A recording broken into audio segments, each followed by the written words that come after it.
Sitting on the edge of my bed, I felt an overwhelming sense of disbelief wash over me as I stared blankly at my phone.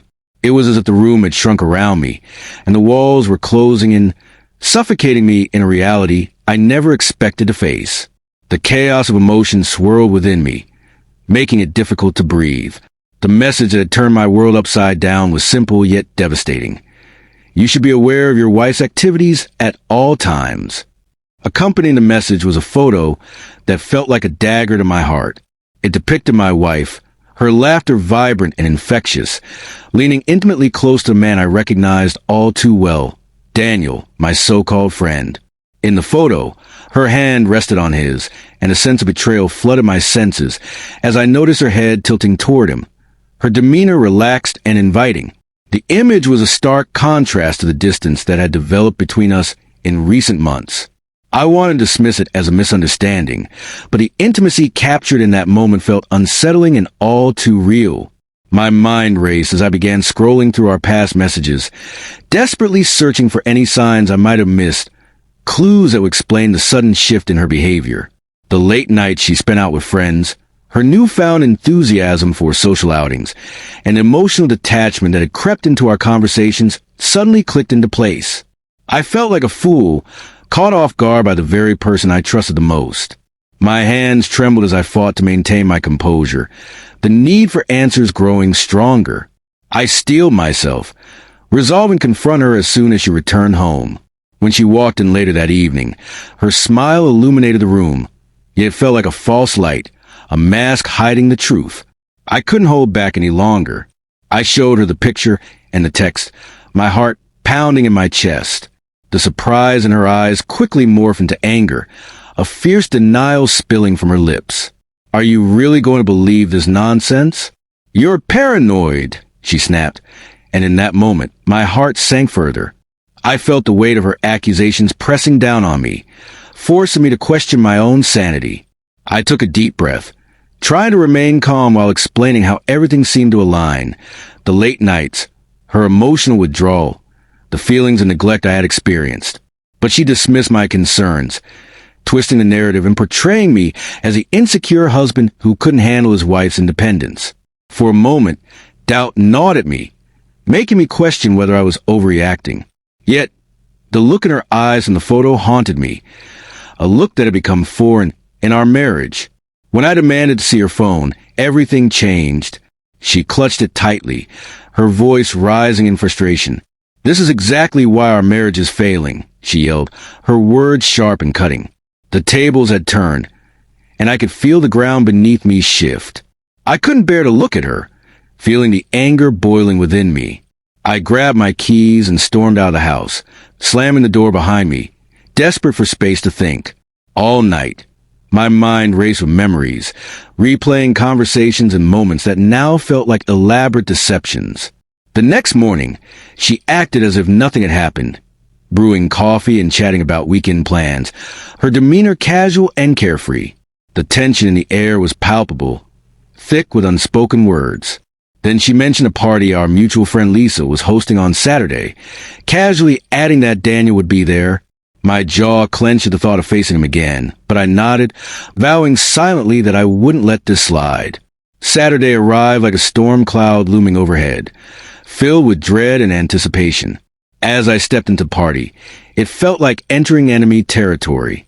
The room buzzed with laughter and chatter, but I could sense the stares, the whispers behind my back. My wife played the perfect hostess, her laughter ringing out as she engaged with the guests, her closeness to Daniel palpable as they shared jokes and light touches. It was as if she was flaunting her betrayal in front of me, daring me to react. As I mingled with the crowd, a hushed whisper reached my ears. "Have you heard about the situation?" The poor guy doesn't even know the half of it. That whisper was a final straw, igniting the fury within me. I set down my drink and marched toward them, my heart pounding, adrenaline surging. Conversations hushed as I approached, the air thick with tension. "What the hell is this?" I confronted them directly, my voice rough yet resolute. My wife's smile faltered, replaced by panic. "What are you talking about?" she stammered, but I knew she understood the gravity of the situation. "You've been sneaking around with him. lying to me, and now you're flaunting it in front of everyone." Gasps rippled through the crowd as her expression hardened with defiance. She moved closer, hissing, "Don't do this here." Yet I retorted, "You didn't care about doing it here when you were all over him." Daniel attempted to intervene, but I wasn't going to let them humiliate me any further. The fire within me burned hotter as I stepped closer to him, my voice low and dangerous. "You think you can stand there, smug, after everything you've done? After sneaking around with my wife?" Daniel faltered, and my wife tried to interject, but I wouldn't allow it. "This ends now." I squared my shoulders and advanced toward him. When he shoved me, it was the catalyst I needed. I threw a punch that landed squarely on his jaw, the impact reverberating through my body. Chaos erupted around us, but I couldn't hear the shouts over the pounding in my chest. Daniel stumbled back, and we collided with a couch, knocking it over. He swung at me, but I caught his arm, twisting it behind his back and slamming him face first into the coffee table. The glass shattered around him, his screams piercing through the stunned silence. I stood over him, gasping, my knuckles aching from the force of the blow. The room had fallen silent, except for Daniel's groans. My wife rushed to his side, panic etched on her face as she grabbed a napkin to stop the bleeding. "You're crazy," she screamed at me, but I didn't even look at her. My focus was solely on Daniel, the man who had betrayed me in the most intimate way. "You wanted to treat me like a fool," I murmured. "This is what you get when you cross the line." For the first time that night, I felt a sense of control, but it was overshadowed by the weight of what had just happened. Daniel lay sprawled on the floor, blood staining his face, while my wife knelt beside him, tears streaming down her cheeks. The crowd stood frozen, wide-eyed and silent, no one intervening in the chaos. Finally, she broke the silence, her voice trembling. "Haven't you done enough?" I turned to her, incredulous. "Are you serious? After everything you did, you think I'm a monster here?" She opened her mouth to respond, but I cut her off.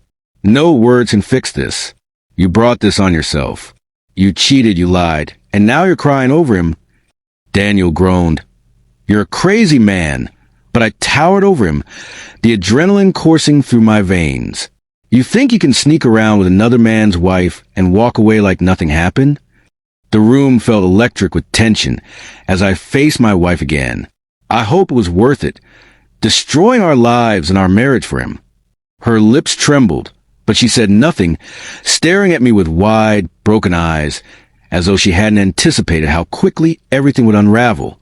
I stepped back and turned to address the crowd, my voice rising with emotion. "I know you've all been whispering about this for weeks while you watch me walk around like a fool." I scanned the familiar faces of friends I thought I could trust, but they remained silent, complicit in their inaction. "You're no better than them," I said bitterly, feeling a wave of humiliation wash over me. I turned to leave, but my wife scrambled to her feet, desperation in her voice. "Please, I made a mistake. We can fix this," she pleaded, her eyes wide with panic. I stopped but didn't look back. "After everything, you think there's anything left to fix?" Her expression shifted, and she moved toward Daniel, who was still groaning on the floor. "I didn't want things to go this far," she muttered weakly. "Too late," I replied coldly, pushing through the door and walking out into the cool night air. The chill hit me, but the anger remained, intensified with each step away from the house, from her, and from the devastation she had caused in our lives. I reached my car, slammed the door, and sat gripping the steering wheel, my knuckles white, heart racing. For the first time, clarity washed over me like a wave. I wouldn't allow her to twist a narrative or play the victim. The next morning, I filed for divorce. She begged, pleaded, and cried, attempting to sway me with promises of change. But it was over. I moved on, learning a vital lesson. Respect isn't begged for, it's earned. And when someone fails to provide it, it's better to walk away, even if it hurts.